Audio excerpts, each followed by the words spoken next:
O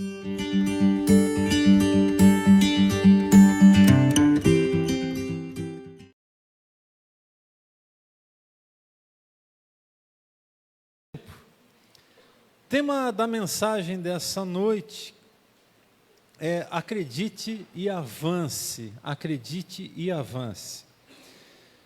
Nós precisamos acreditar naquilo que queremos fazer, no que vamos fazer. O que é muito interessante, quando nós pensamos sobre essa questão de acreditar, é que eu não posso acreditar pelo outro. Eu não posso, por exemplo, acreditar pela minha esposa. E a minha esposa não pode acreditar por mim. Embora que existam elementos da nossa fé que é coletiva, que nos fazem acreditar. Como, por exemplo, eu acredito na morte de Cristo Jesus, dada por nós na cruz do Calvário, e acredito que a partir da morte dele nós temos a redenção dos nossos pecados. Isso é uma crença comum, todos nós acreditamos. O cristianismo se estabelece a partir da vida, mas também da morte de Jesus e da sua ressurreição. Então nós precisamos acreditar. Isso tem a ver com aquilo que está no nosso mundo interior. Presta atenção no que eu vou te dizer. Se você não acreditar, as coisas não vão acontecer na tua vida. Se você não encher o seu coração de fé e dizer, eu vou para cima, eu vou fazer a minha parte, as coisas não vão acontecer. Amanhã cedo, muitos de vocês estarão se levantando para partir para o trabalho. Faça isso com alegria. Faça isso com satisfação. Não faça isso com pesar no seu coração. Sabe por que eu digo isso? Porque tem muita gente hoje que está desempregada e não tem a alegria de poder ter uma porta de trabalho aberta para si. E já está preocupado porque as contas estão chegando. Então, se você está trabalhando, levante as suas mãos para os céus e agradeça. Mas vá e faça o seu melhor. Acreditar é uma coisa e avançar é uma outra coisa. Assim como nós acreditamos, nós precisamos avançar. Isso tem a ver com as nossas atitudes, as nossas ações. Primeiro eu acredito, eu creio, depois eu avanço. Como é que eu me converti a Jesus? Primeiro eu acreditei. E agora então, depois, conforme os anos foram passando, eu fui desenvolvendo a minha fé, crescendo na presença dele, aprendendo coisas importantes. Na vida, muitas pessoas avançam.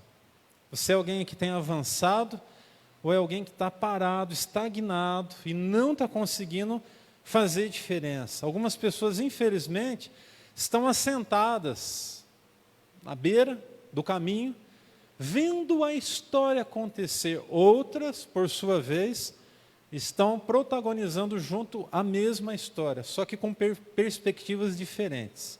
Uns estão fazendo parte, outros estão sentados vendo a coisa acontecer. O que é mais empolgante para mim não é simplesmente olhar e ver que a coisa vai acontecer. Até porque se eu fizer ou não fizer, vai acontecer porque Deus está na frente.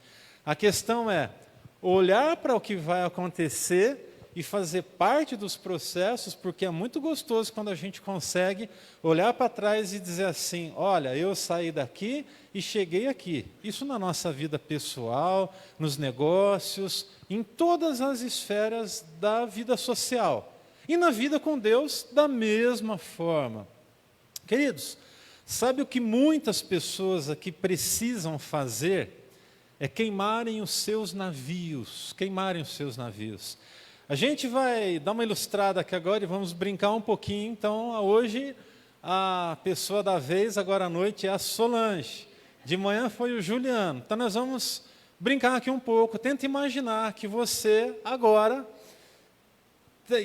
você tem um navio, você construiu um navio bem grande, muito equipado, com todos os recursos devidos, e você agora vai ser colocado dentro desse navio e vai seguir para conquistar um continente. Não vamos nem falar de ilha, né?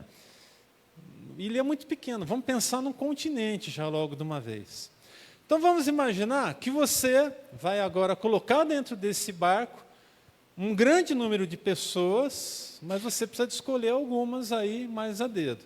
A Solange vai começar, ela é a dona do barco, e ela vai começar então agora escolhendo pelo menos 5 pessoas. Quem são as pessoas que você vai querer levar junto com você? De manhã, o Juliano não levou a mulher dele, aí eu não sei o que aconteceu depois com ele, gente. Eu não sei, mas enfim, né? Mas depois ele fez um bem bolado ali, né? Meio de campo e tal. Solange, vamos lá, quem são as 5 pessoas que você vai levar? Ah, ela como aprende, ela vai levar o marido dela, Lutero. Vamos lá, quem mais? Pastora Sueli. Cadê a pastora Sueli? Está lá intercedendo, lá, né? Luciene para organizar o navio. Helenice para cuidar da alimentação. Ficou contente. E a Dani para manter a adoração. Ó, esse navio é top, hein? Tem adorador, tem cozinheiro, tem gente para tudo, né? Que bacana. Então, olha só, imaginem só esse grupo de pessoas dentro do navio agora, né? Com mais pessoas. Vamos imaginar que você pode levar pelo menos 50 pessoas, fora esses mais 45, e você que é a capitã desse barco, desse navio. Então, tenta imaginar essa cena.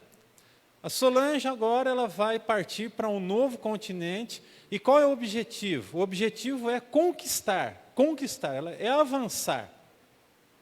Tem um detalhe especial. Ela recebeu essa missão e ela tem certeza absoluta de que Deus está ao lado dela. Ou seja, Deus falou com ela lá, através de uma visão, de alguma forma, e falou assim: Solange, eu estou contigo, enfia a cara aí, vai para cima que vai dar tudo certo. Só que daí acontece um problema. No meio do caminho, lá, na trajetória que foi traçada pelo GPS, né, pelos equipamentos de bordo, porque hoje é tudo muito moderno, ali eles não deram conta que estava acusando uma grande tempestade. E a tempestade surrou o barco. Olha só, eles saíram para um lugar, para uma conquista, todo mundo junto, algumas pessoas escolhidas mais a dedo, e agora, no meio do caminho, eles têm algumas avarias. Eles têm que jogar algumas coisas fora, para aliviar o peso do barco, até porque as ondas eram muito grandes e acabou enchendo de água, e teve que jogar alguma coisa para fora. Não perdeu ninguém, mas o barco sofreu bastante com isso. E aí eles chegaram, então, nesse continente. Atracaram o barco. Atracar significa prender, amarrar. Eles colocaram lá e desceram. E aí o que acontece? Todos eles descobriram que a missão é tipo missão impossível. É um negócio assim surreal, é uma coisa muito difícil de ser alcançada, de ser conquistada. E eles começam já logo nos primeiros dias a se deparar com dificuldades, com problemas, com muitos problemas. Os piores problemas e os problemas mais adversos que se possa imaginar. Para um pouquinho e reflete. Em sã consciência, se você estivesse nessa condição, e o barco está atracado ali, tá parado ali. Qual seria uma possibilidade? Vamos lá, está tudo dando errado, está tudo ruim, está tudo bagunçado o negócio. A coisa está feia, está feia. Qual seria uma grande possibilidade? Voltar. Gente, seguinte, eu acho que estava meio errado o negócio, não pensei direito, acho que Deus não falou direito comigo, então acho melhor a gente botar nossa viola na sacola aqui, sentar o capim, porque o negócio está feio, está dando tudo errado. Mas, porque reconheceu a voz de Deus, a decisão dela não foi de juntar todo mundo e voltar, foi de afundar o navio. É exatamente isso que algumas pessoas que estão aqui nessa noite precisam fazer nas suas vidas. Algumas coisas, elas estão emperrando a sua vida, estão emperrando a sua história, e você não está conseguindo progredir, você não está conseguindo avançar. Por quê? Porque sempre existe uma possibilidade. Eu até brinquei hoje de manhã que essa semana eu estava vivendo um momento de nostalgia, né? Eu não gosto muito disso, não, de verdade, mas eu acho que é bacana a gente olhar para trás. A gente saber que lá atrás Deus fez tanta coisa, a gente voltar ao nosso passado, a gente lembrar, né, de coisas que fizeram parte da história. Eu gosto de olhar para trás. Agora, quando a gente estava falando, irmão Maurício, me veio à mente, o Gerson está aí hoje com a gente, Solange, pessoal que conhece a nossa história. Eu lembro lá atrás de um desafio que a gente teve de uma grande construção. E Deus foi provendo, a irmã Lair estava lá e tantos outros, e a gente sonhou e era maior do que a gente, e nós olhávamos para aquilo tudo e falávamos, não, Deus está na frente, Deus vai prover, e Deus foi provendo, foi assim, colocando de um jeito tão especial. Eu gosto de lembrar do grande desafio que a gente viveu, mas só para fazer uma coisa, tirar dele forças para aquilo que está diante de mim. Eu não posso viver daquele passado. Falando da nostalgia, semana estava lembrando das músicas antigas. O pessoal mais antigo aí vai lembrar, né? Embora que ele ainda esteja vivo, mas eu estava lembrando de algumas músicas do Roberto Carlos. Pastor do céu, não escandaliza não, irmão. Não é pecado, não. Ouvir uma música, é música romântica, tá? Por favor. Eu gosto de música gospel também, gosto das músicas antigas das 100 Ovelhas, dessa que a Dani cantou aqui agora, muito bonita, é uma música antiga, não é? É antiquíssima essa música, mas legal, trouxe, né? Mas eu estava lembrando até falei da irmã Fátima hoje de manhã, das músicas italianas antigas, das românticas, né? Nossa, eu viajei, estava escutando ali, eu falei, que legal, que bacana, né? Tantas e tantas músicas. Eu não vou cantar agora. É melhor não. É melhor não, né? E aí eu me lembrei de que nós podemos olhar para trás, mas a gente não pode ficar com o nosso pé lá atrás e nem com a nossa cabeça e nem a nossa mente lá atrás. A gente precisa avançar. Então eu estou aqui nessa noite para dizer para você, para certificar no teu coração, para a sua vida pessoal, que você não pode ficar estagnado, você não pode ficar travado. Imagina tudo isso que a gente falou. Eu não sei você, mas o que a história conta, não sei qual é o entendimento que você tem, mas a história conta de muita gente que marcou a sua geração, de pessoas que decididamente queimaram seus navios e não voltaram atrás. Eu mesmo já tive que queimar muitos navios. Eu tive que queimar e dizer assim, olha, vai. E nem olhei para trás, porque senão ia ficar com dó. Porque a gente tem essa ainda mas aquele negócio não dá uma segurança, aquele negócio não tem aí um grau de importância, não é tão bom. Tá, tudo bem, tudo isso. Mas se eu ficar vivendo aquilo ali pode impedir o que Deus quer fazer de novo na minha história, na minha vida hoje. Eu vivi numa época, lá atrás, no meu passado, que era uma época menos ameaçadora. Todo mundo aqui já viveu numa época menos ameaçadora, irmãos. Todo mundo. Eu também já vivi. Eu lembro que naquela época eu tinha conforto. Eu lembro que naquela época as coisas eram mais fáceis para mim. Eu lembro, tá, ok, passou. Coloca o pé no dia de hoje, entenda que a partir de hoje, a partir desse momento, você precisa manter o seu foco.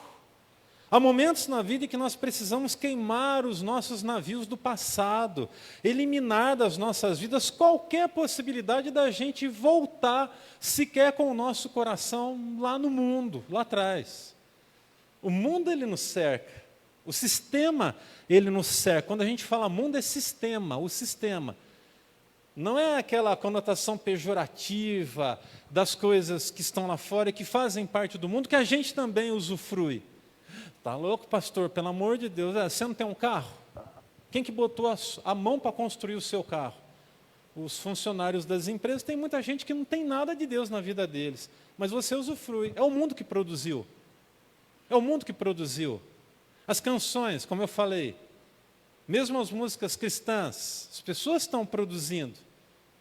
Deu para entender? A cadeira que você está sentado, muito provavelmente é alguém que não tem nada a ver com Deus na vida dele e botou a mão aí.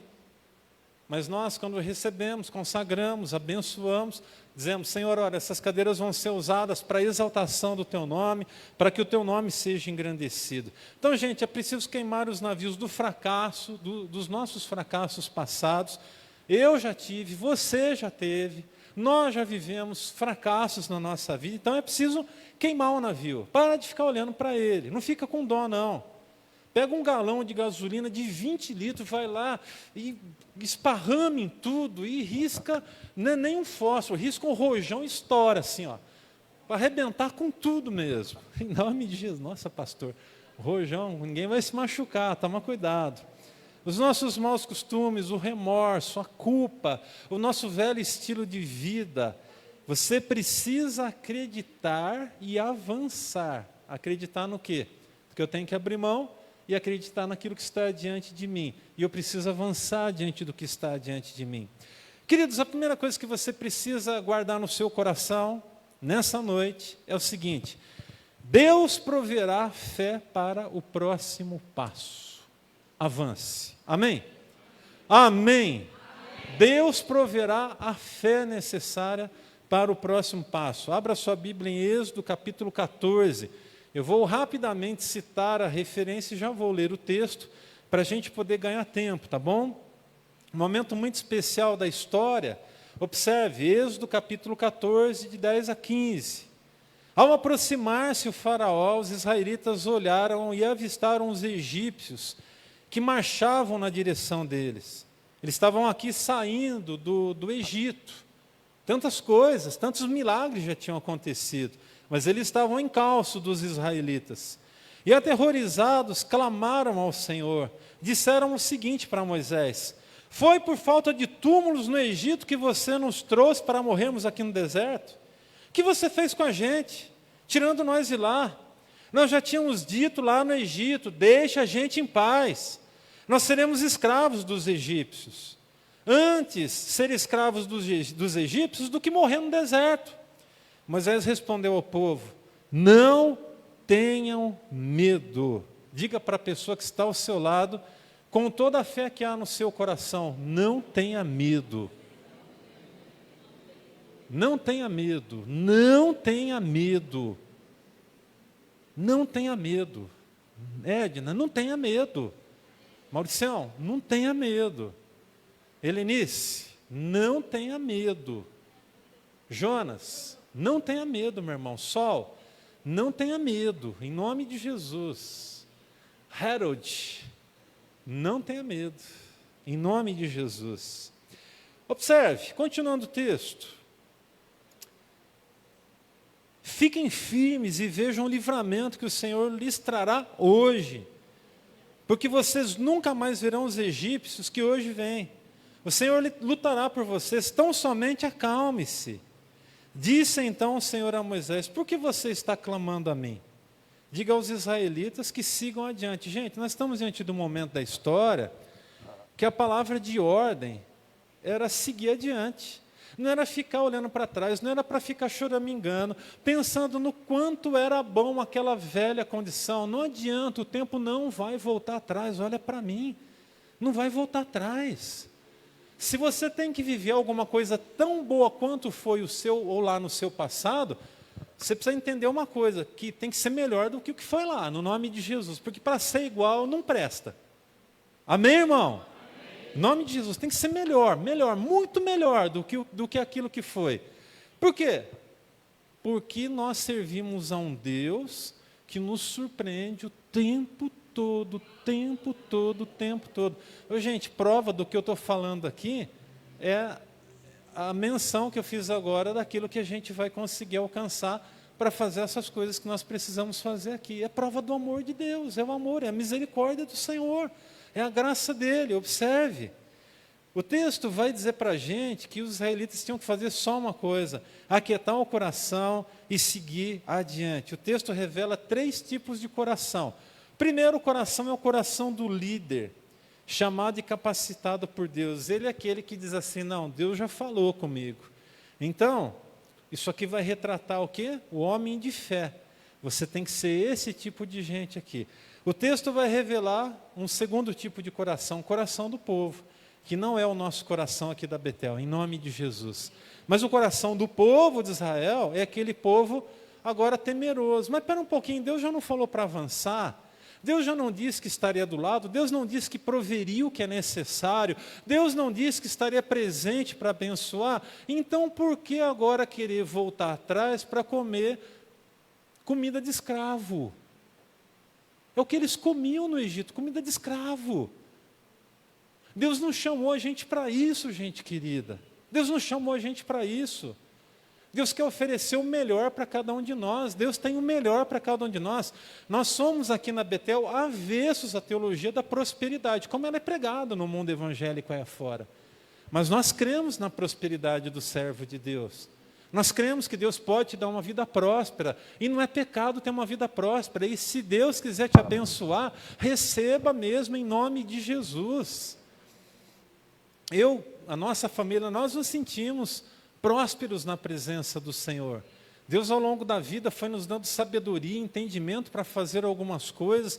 A gente comprou uma casa, vendeu, comprou terreno, depois construiu 2 casas, e foi. Isso é sabedoria que Deus dá. Hoje o que nós temos, eu preciso dizer isso, para mim é importante, o que nós temos hoje é fruto de trabalho, de sabedoria. É aquilo que a gente olhava assim e falava assim, olha, a gente está nessa condição. A primeira casa que nós moramos era uma casa de aluguel. A porta do banheiro era tão baixa que era dessa altura aqui. Eu acordava de noite, às vezes umas 2 ou 3 vezes, eu sentei a cabeça no batente da porta. Acordava meio dormindo, né? Dava uma testada no negócio, uma vez eu quase caí de costa. Perdi até a vontade no banheiro, irmãos. Pensa num cara que ficou assim, sabe, coração apertado e quase que fez nas calças. Eu falei, misericórdia. Primeira casinha nossa, era aluguel. Aí o que a gente fez? Não, vamos lá. Aconteceu algo diferente, a gente recebeu um valor, uma herança, mas a gente foi lá e comprou uma casa, financiou, depois a gente pagou mais rápido, e foi, é assim. É assim. Então, o texto vai revelar 3 tipos de coração. O coração do líder, o coração do povo, mas vai revelar também o coração de Deus. O coração de Deus, para você, é sempre aquele coração que vai dizer, filhão, segue adiante porque eu estou atrás aqui na retaguarda. Eu estou contigo. Vai. Vai, é para marchar, não é para ficar parado. Não é para Por isso que a gente tem que queimar os navios, irmãos. Deu para entender? Você tem que queimar. Enquanto você não sai, se você não sair dessa noite queimando os navios, você vai ficar preso a eles, você não vai conseguir avançar na tua vida. Sabe como eu quero traduzir para você, como eu enxergo isso aqui, que eu acabei de dizer para vocês, de manhã foi como se fosse uma visão, mas foi a minha imaginação. Eu sei discernir o que é uma visão e o que é a imaginação. O que eu imaginei? Eu imaginei, algumas pessoas estavam aqui na frente para receber oração. Eu imaginei vários barcos parados, como se fosse num lago bem grande, próximo a uma entrada de uma enseada do mar, mas vários barcos parados, amarrados por cordas. E no momento que a gente estava orando, não foi uma visão, foi uma percepção humana. Eu aqui, ao mesmo tempo que estava orando, disse, Senhor, ajude agora para que cada um possa queimar os seus navios. Eu comecei, na minha imaginação, não é uma visão espiritual, eu comecei a ver os barcos sendo incendiados. As pessoas tendo coragem, desamarrando aqui, indo até lá, colocando fogo, e aí virou um lugar assim, onde estava tudo incendiado na água. Tem que ser assim agora à noite, no nome de Jesus. Antes de sair daqui, você vai colocar fogo no seu navio, e eu estou aqui para te ajudar. Se você quiser, irmãos, eu levo lá um galão de 200 litros, pode ficar tranquilo, de gasolina. Eu te ajudo, eu quero te ajudar. E o Espírito Santo vai estar lá para botar fogo ainda e falar, chega, acabou, chega. Se Deus falou, faça 3 coisas. Primeiro, diga assim, acredite. Segundo, haja. E terceiro, descanse. Se Deus disse, vai meu filho, então acredite, haja, faz a sua parte. Lembra do que eu falei no começo da pregação? Lembra do que eu falei lá no comecinho? Acredite, ninguém pode acreditar por você, você precisa acreditar, isso é ter fé. E depois de acreditar, agora eu vou avançar, eu vou fazer a minha parte, mas eu também vou descansar. Por que eu preciso descansar? Porque nem tudo vai ser do jeito que eu imaginei que fosse. Porque nem tudo vai ser como eu desenhei no papel. E graças a Deus por isso. Amém? Diga glória a Deus, irmão. Sabe por quê? Porque tem que ser do jeito do Pai e não do nosso jeito. Às vezes a gente tem essa tendência normal, nós, principalmente a gente gosta de planejar, de pensar, de colocar no papel. Às vezes a gente gosta de dar uma rascunhada, não é problema, isso não é pecado, não é errado. Eu acho que erra quem não tem uma perspectiva, quem não tem um alvo o que alcançar na vida. Mas olha, coloca no papel, mas aí você diz assim, Senhor, ó, está vendo esse papel aqui, Senhor? Ó, isso aqui corresponde a algo que eu creio de verdade, que vai honrar e vai glorificar o Senhor. Mas, ó Pai, seja feita a Tua vontade. Seja feita a Tua vontade. Agora, deixa eu te falar uma coisa. Se você não prestar atenção em mais nada, e se você não se lembrar de mais nada do que já foi dito, você precisa de guardar isso no seu coração, que eu vou dizer agora. O jeito que Deus vai fazer vai te surpreender. Acho que você não entendeu nada, irmão. Misericórdia. O jeito que Deus vai fazer vai te surpreender, em nome de Jesus. Ou seja, é mais do que o que você pensa. Por quê? Porque é do jeito dele. Às vezes você fala assim, nossa, mas a coisa não está caminhando tão rápido, a coisa não está indo tão bem. Ei, espera um pouquinho, respira fundo.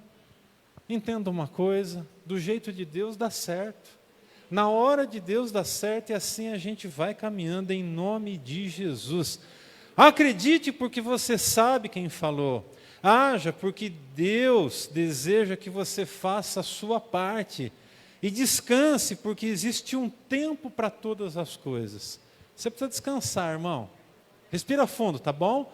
Respira fundo, aquieta o seu coração, descansa. Porque Deus está trabalhando. E enquanto você está descansando, Deus está trabalhando. Você vai estar com a sua cabeça no travesseiro hoje à noite, descansando. E Deus vai cumprir a sua palavra, porque na sua palavra nos diz que Deus trabalha enquanto nós descansamos, nós repousamos. É assim que Deus faz. Segundo, isso não exclui a minha parte, eu vou fazer a minha parte. Assim que eu abrir os olhos, eu vou correr para cima. Eu vou fazer a minha parte. Segunda coisa, os suprimentos de Deus sempre virão na hora certa e em boa medida. Amém? Deus ele vai suprir na hora certa, do jeito certo. 1 Reis, capítulo 17, de 1 a 6, a história do profeta Elias, que eu amo tanto.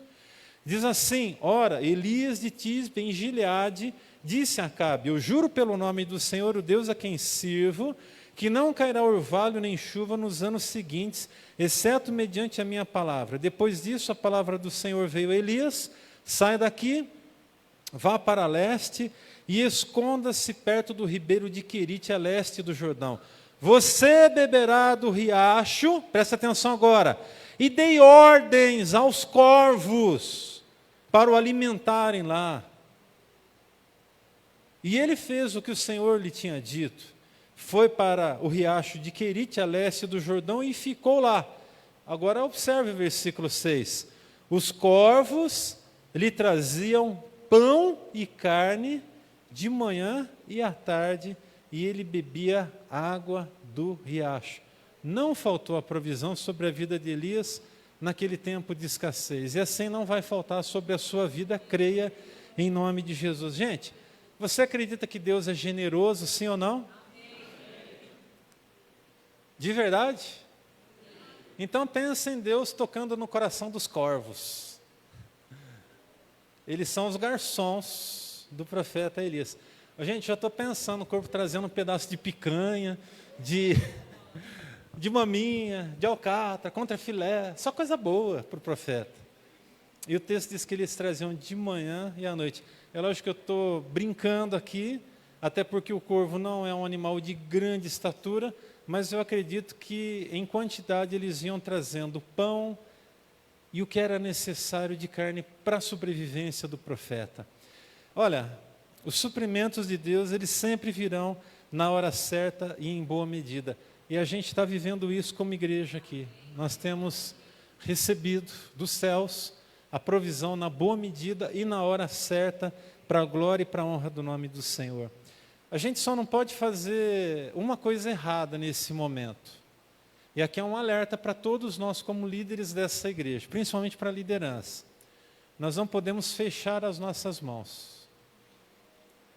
Porque a partir do momento que a gente fecha a tampa da botija, não tem por que a farinha não continuar se multiplicando ali dentro. Então a gente tem que continuar abençoando. Tem que continuar repartindo. Tem que continuar manifestando graça sobre a vida das pessoas, como nós temos feito, para a honra e glória do nome do Senhor. Amém? Amém, gente? Glória a Deus. Quirite faz parte do primeiro estágio de provas que o profeta Elias iria enfrentar. Lá em Quirite, Deus colocou ele na medida, Deus o aparou as suas arestas, aquilo que precisava de ser mudado no seu coração, e Deus também lhe proporcionou a escassez, para deixar claro que quem sustenta é Deus. Então olha para mim um pouquinho, presta atenção. Você precisa de aprender que na sua vida não é na força do seu braço. Você pode até ter a força do seu braço, mas não é na força do seu braço. O dia que você colocar a sua confiança na força do seu braço, as coisas vão dar sempre errada. Vão continuar dando errada. Se hoje você está aqui e consegue compreender que algumas coisas na sua vida, algumas, você está tentando levar na força do seu braço, por favor, eu te peço a mão, eu te peço hoje, abra a mão disso, não dá certo na vida de ninguém. Na minha vida e nem na sua vida. Em algum momento da minha vida, como pastor, infelizmente a gente fala assim, não, eu vou, vamos lá, eu vou nada. Se Deus tirar o dedinho dele de cima da minha vida, uma fração de segundos eu pereço. Semana passada fui impossibilitado de estar aqui por, sei lá o que aconteceu comigo, mas eu não estava bem. Não estava nem levantando direito. Dor nas pernas, não conseguia andar quase. Terrível, aquela sensação ruim, aquele corpo péssimo. Não pude estar. Eu falei, lógico, também não vou estar nem porque eu não quero colocar a vida das pessoas em risco. Eu não sei se vou contaminar os outros.